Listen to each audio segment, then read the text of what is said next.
Hello again and welcome back to English Today. This is DVD 21 and the fourth DVD in your advanced level. And in this DVD we'll start again with another 2 episodes of our story, That's Life. And then after that, in our special TV programs, our music expert will be talking about the Royal Opera House in London. And then our travel expert will be looking into volunteer holidays.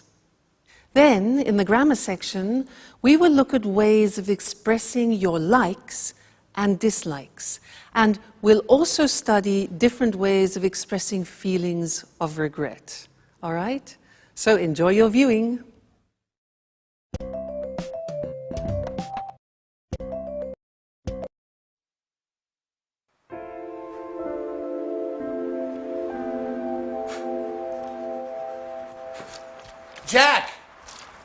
Jack, I was waiting for you.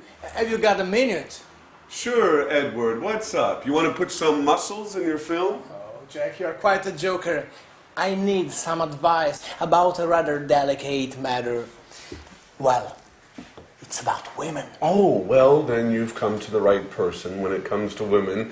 In all modesty, I'm sort of an expert. Go ahead, shoot. But make it fast. I have to get to the gym. Oh, well, don't worry. It's like this. If a woman lets you mysteriously know that she's keen on you, and if you didn't expect it, but then you find that you don't mind the gesture, in fact, because of this, you find that you are becoming fond of her. And if she acts as if nothing has happened... Whoa, Edward. What are you getting at? I don't understand it. Is this a new idea for a film? Because if it is, you should think about rewriting this script. It seems very convoluted to me. Jack, stop joking. It's a serious matter. I just don't know how to behave. I can't stand this situation. Well, okay. Let's take this from the top. So, a woman goes for you. However, she doesn't do it openly. But then she pretends as if nothing has happened. And, as far as I can tell, you don't dislike the idea. Have I got it? Exactly. What should I do? Well, the fact, her behavior leads me to believe that she's fond of games. So, use that. Play the mysterious man. And then surprise her with something special. You know, like take her out to dinner, or write her a poem, or send her some red roses. Women really go for that kind of thing. Really? I got an idea. I'd really like to meet this mysterious woman. What she sees in him is beyond me.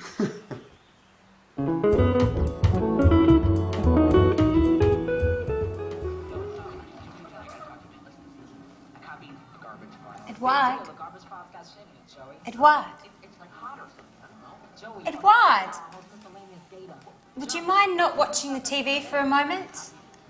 I'd like to have a word with you. Why is it important, Alice? Chuck is on. The reality program about show business. You know I'm nuts for this show. Yeah, I know. It's about the only thing you go for.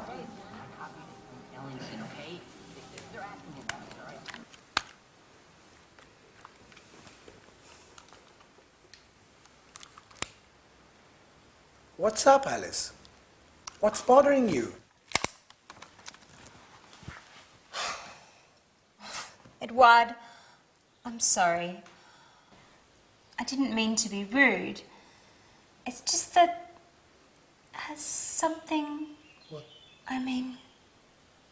anything particular happened recently? Oh, well, if I have to tell you the truth, yes.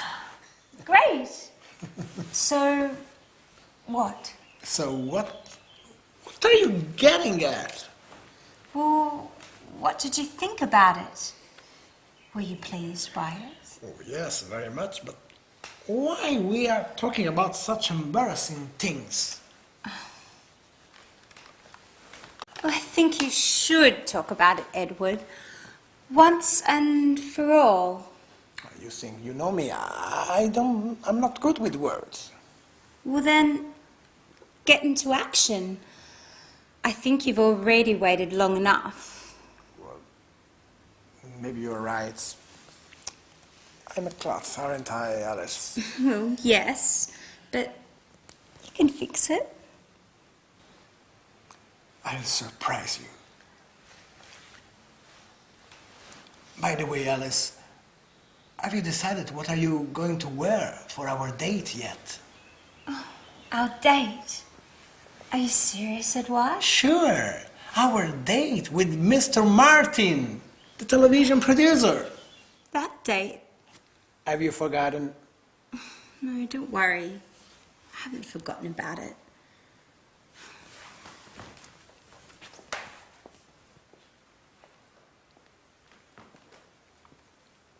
He's way behind. No one jumps for the ball, no one calls for the ball. Carney's slightly out of position, just snaps the ball and scores.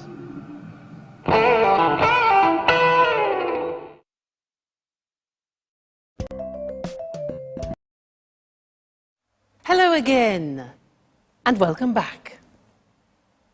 Jack and Edward in that episode were talking about what they like doing and what they dislike doing. And in the English language, this is very interesting because there are different ways of describing what you like and what you dislike. Different verbs, different phrases, and that's what I want to do with you now. I'm going to give you some examples in this little exercise. And if you listen carefully, you will notice how many different forms there are. It's like a little quiz. I'm going to talk to you about an animal, all right?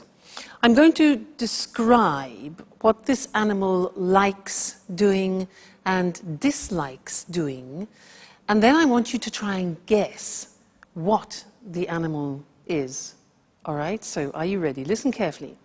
Well, these animals are keen on eating big animals. They're keen on eating big animals. They're fond of basking in the sun in the long grass. So they're fond of lying, basking in the sun in the long grass. They really love running at top speed. They love running at high speed, okay?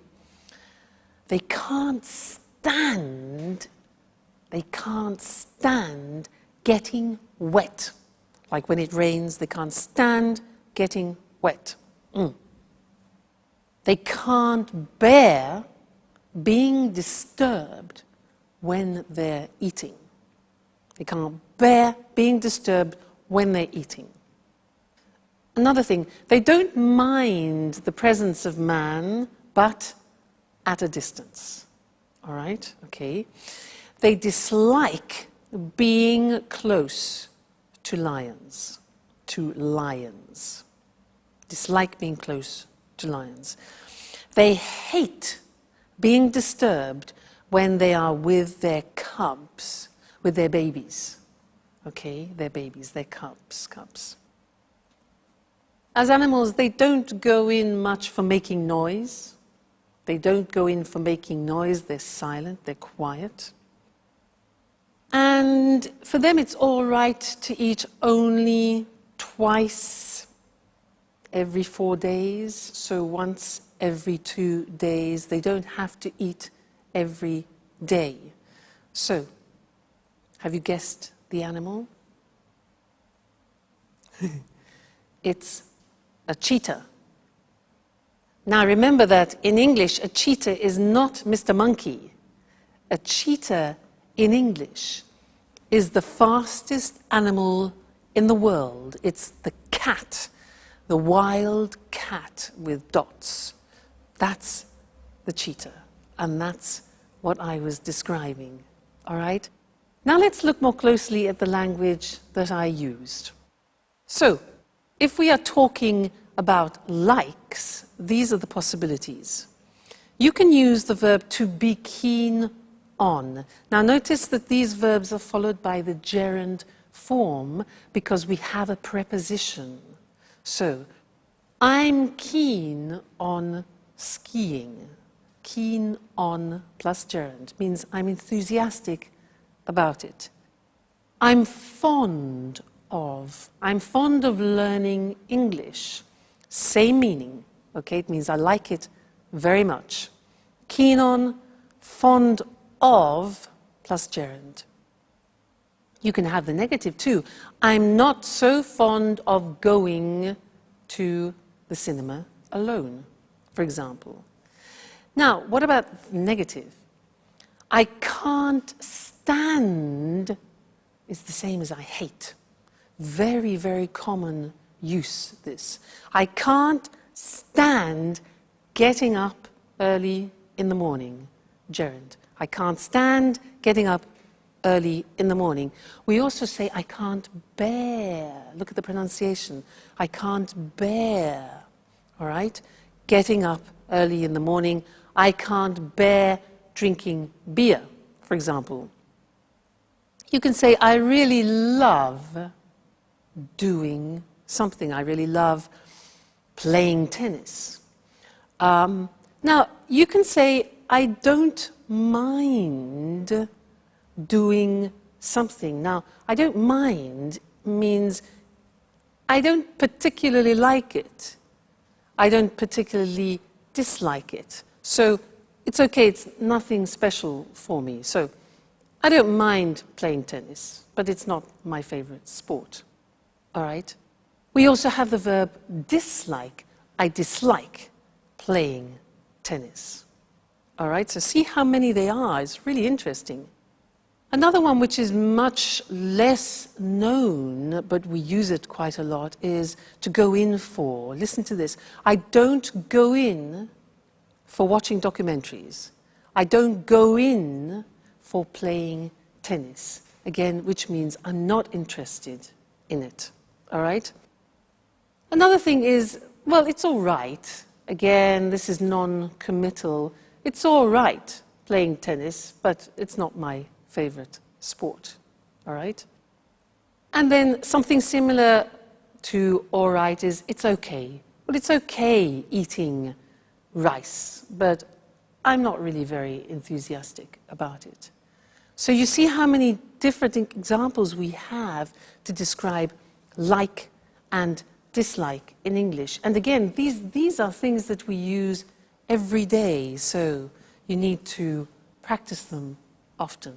So it's okay learning English, and you are excellent at doing it, and I like seeing your progress. Okay, great. Well, that's this lesson, and we'll see you again in the next one. All right, bye for now.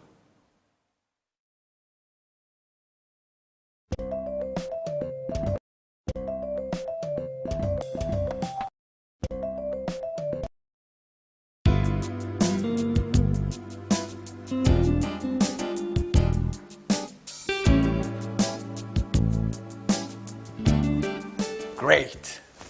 This spot should work well. Maybe here would be better.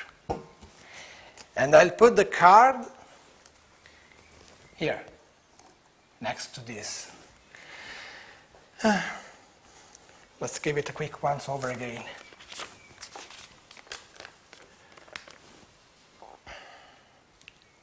And I should have done this long ago. Now I can't wait any longer. Listen to my poetry, written especially for you. You are perfume, the color of all flowers, the breath and scent of the sea, the warming strength of the sun. You, the shining star that lights my life. Who knows if she'll like it? What about these roses? Will she like them?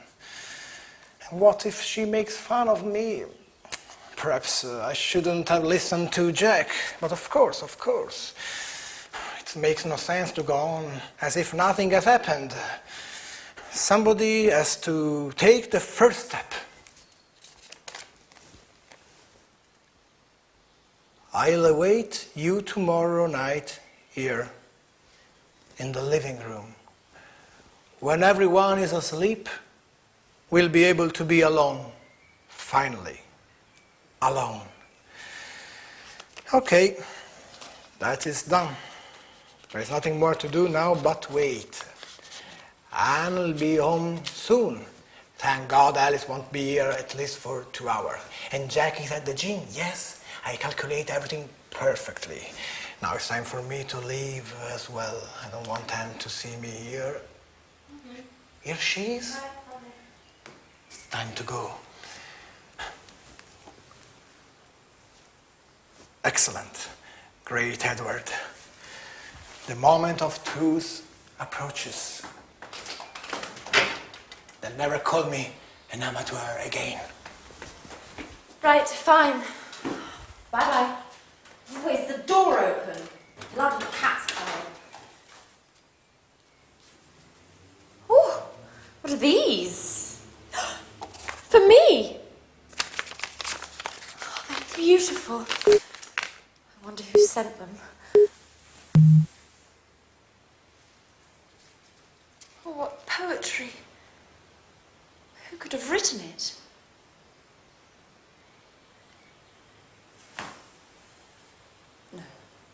No, Anne. What are you thinking? Now, don't be silly. It can't have been Jack. Oh, my God. But then again, he's the only person I can imagine who would have written such lovely poetry and... Oh, my God. Oh, what if it were Jack? Now that Sharon is out of the picture... Who would have ever thought that one day...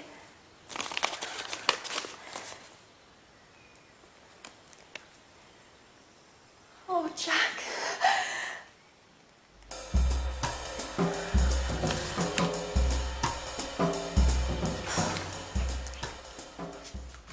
Hi, Anne.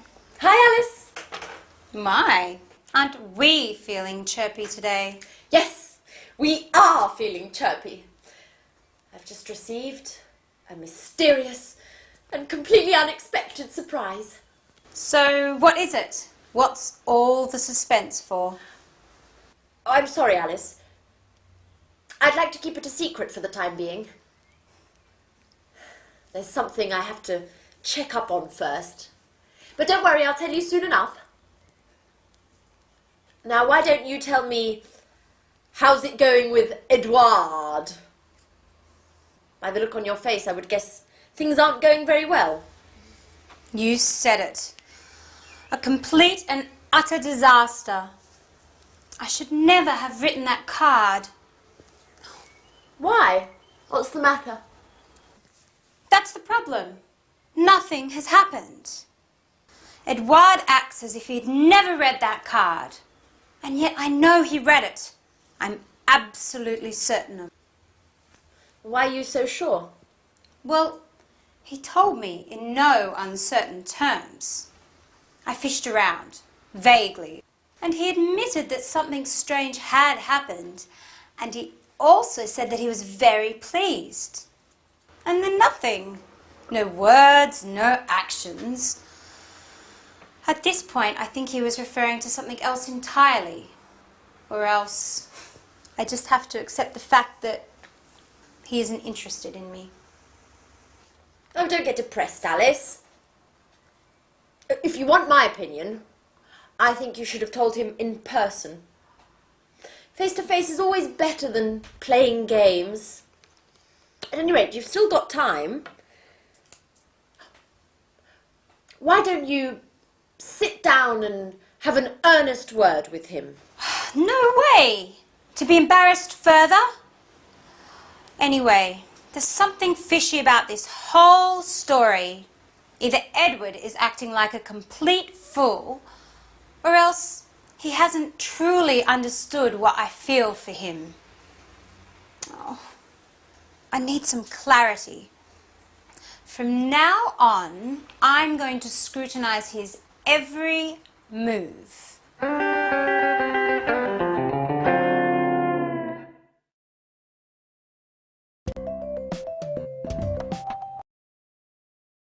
Hi again and welcome back for some more English language.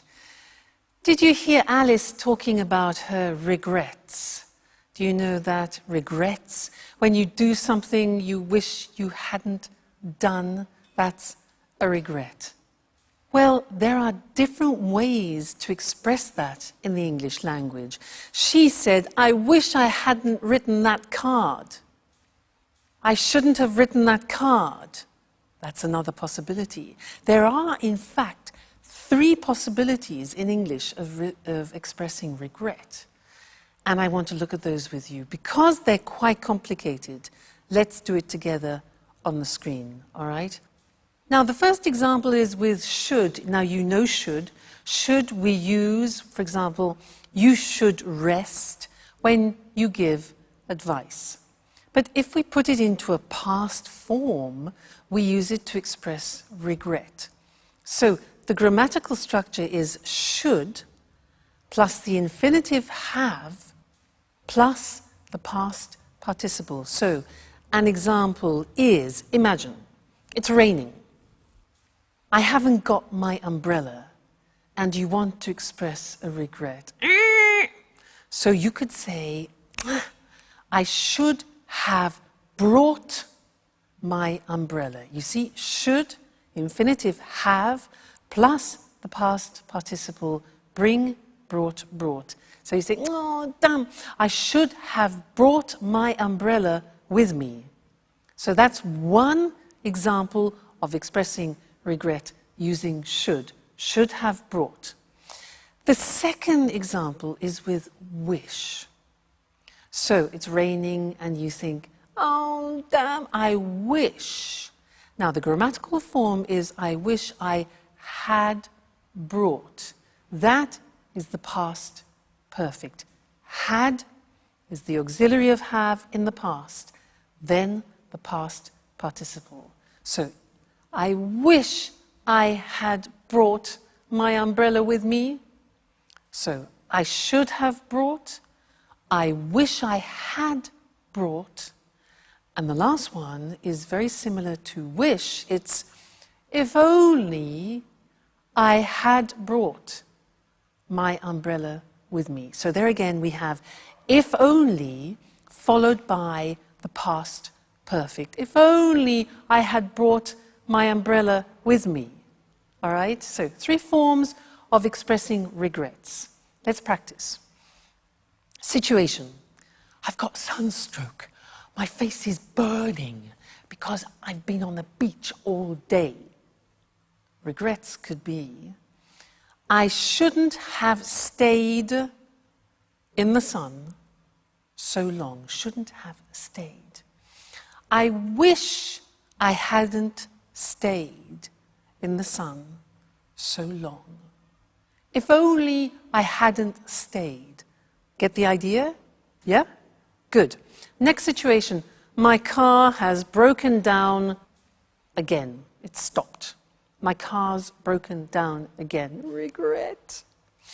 I should have taken it to the mechanics. I should have taken it to the mechanic earlier for a checkup. Or I wish I had taken it. You see, you can use one of the 3 forms, exactly the same meaning, all right? Great. Next one, I'm completely lost. Situation, I am completely lost. Regret. I wish I had brought a map with me. I wish I had brought a map with me. Okay, getting the idea? Next one, I've got a terrible headache. Oh, terrible headache. If only I hadn't drunk drank so much red wine last night. If only I hadn't. I shouldn't have drunk 3 bottles of red wine last night. Now I regret it. Another one. Damn, I missed the plane. I missed the plane. My alarm clock. Bzzz. I should have put the alarm clock on. Obviously. And the last one. My PIN card. I'm trying to get money. I've forgotten my PIN card for my cash dispenser card. I should have memorized it better. If only I had memorized it better. All right, so there are the 3 forms. Should have done, I wish I had done, and if only I had done. Okay, I'm sure you think, I wish I had been born English. That way I wouldn't have to learn the English language. Well, we're here to help you. So that's the end of this lesson, and see you again very soon. Bye.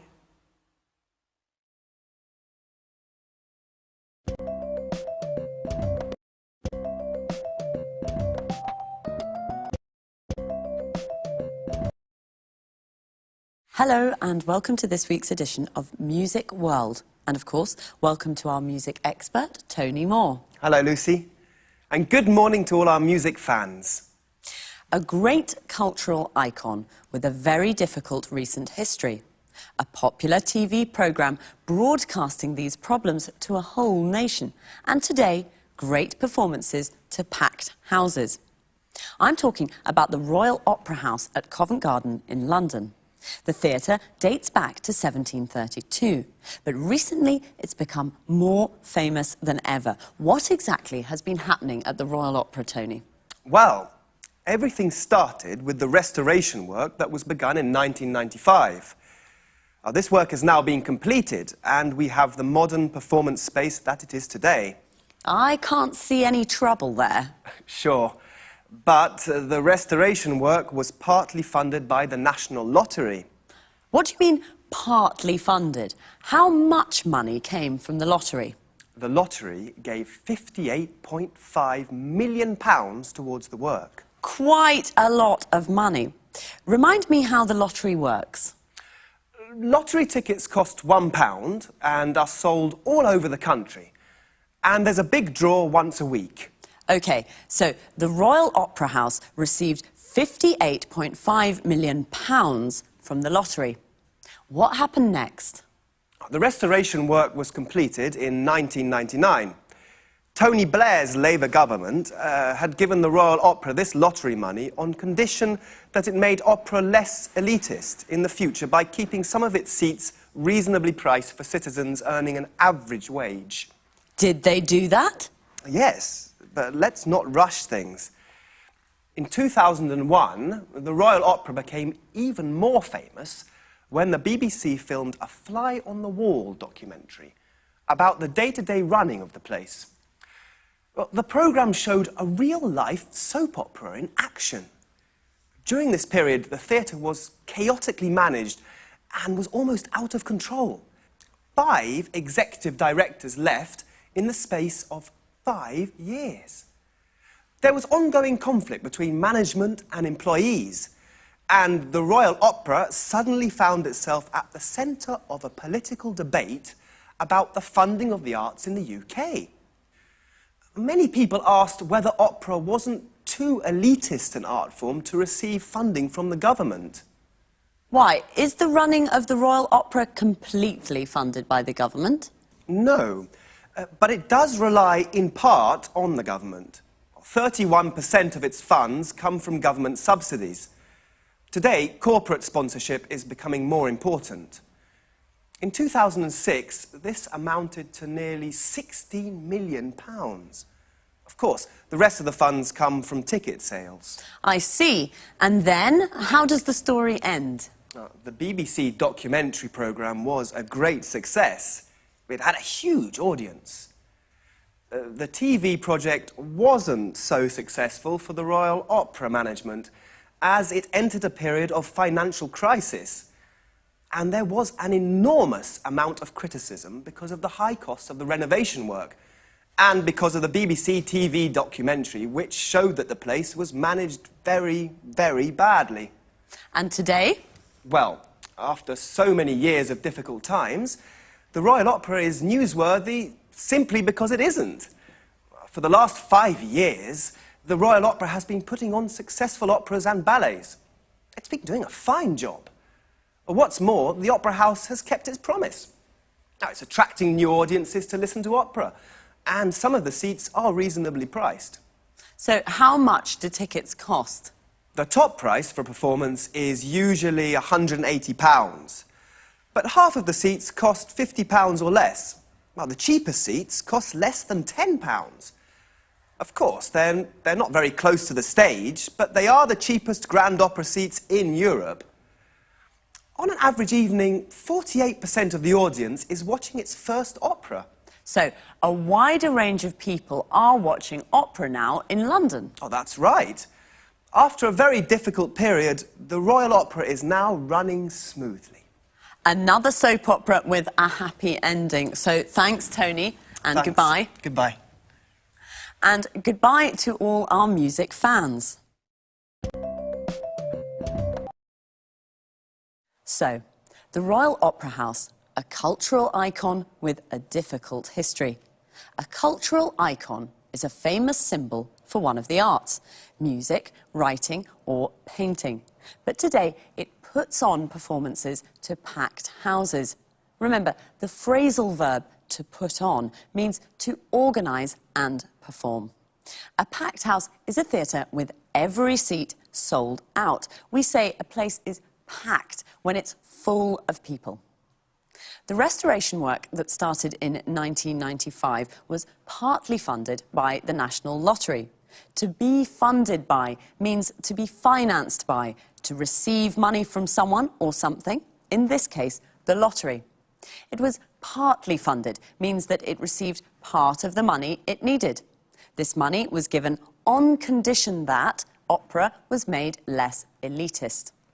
Elitist means that it is only available to a small group of people, usually socially or intellectually superior. The expression on condition that means only if. The BBC filmed a fly-on-the-wall documentary about the day-to-day running of the place.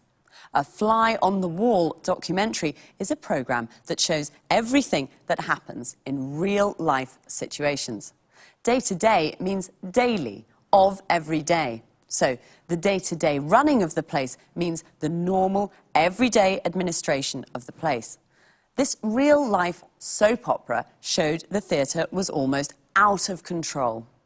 A soap opera is a TV programme with many episodes that looks at the day-to-day lives of a group of people. Out of control means there is no control, like chaotic or disorganised. It showed the ongoing conflict between managers and employees. A conflict is a disagreement. It was ongoing, means that it continued for a long period of time. That's all we have time for today. See you again soon.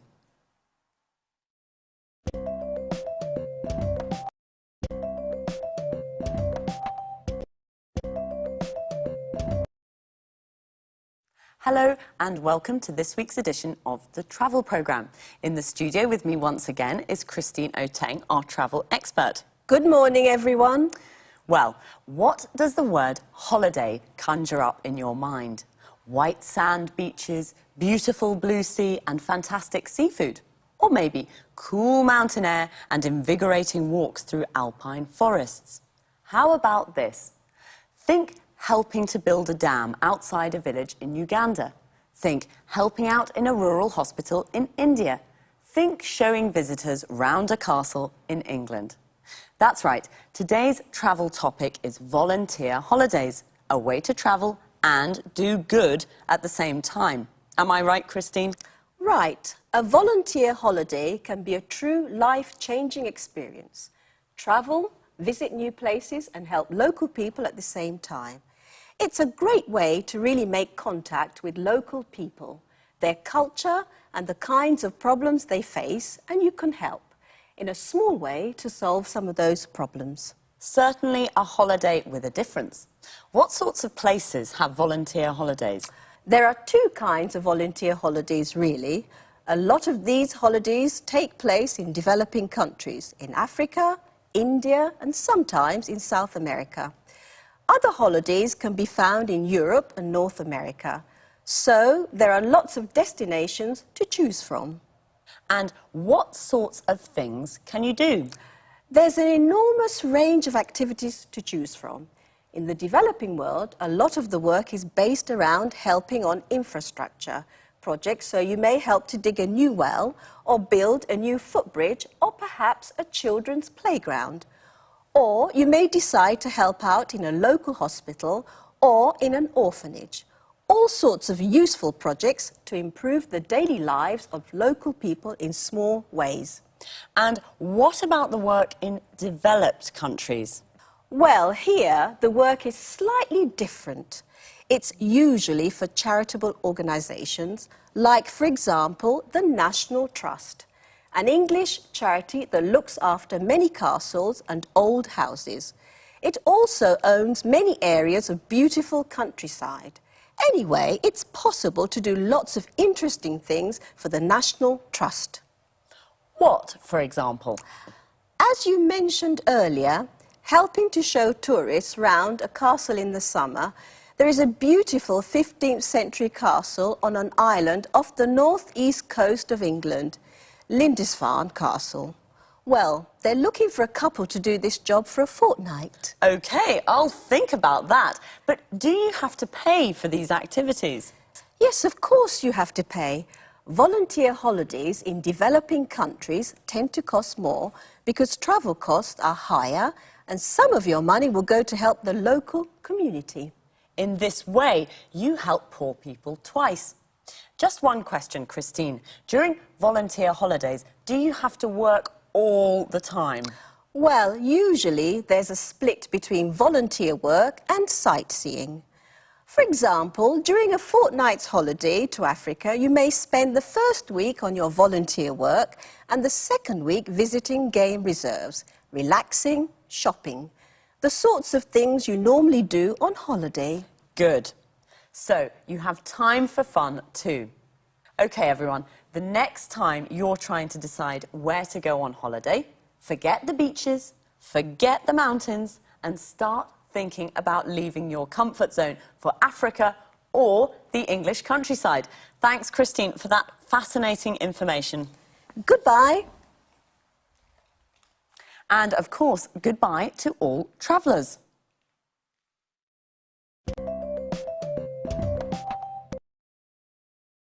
Well, what does the word holiday conjure up in your mind? What does it conjure up? Means, what does it make you think of? What do you imagine when you hear the word holiday? A volunteer holiday can be a life-changing experience. A life-changing experience means it changes your life. There are two kinds of volunteer holidays, in developing countries and in developed countries.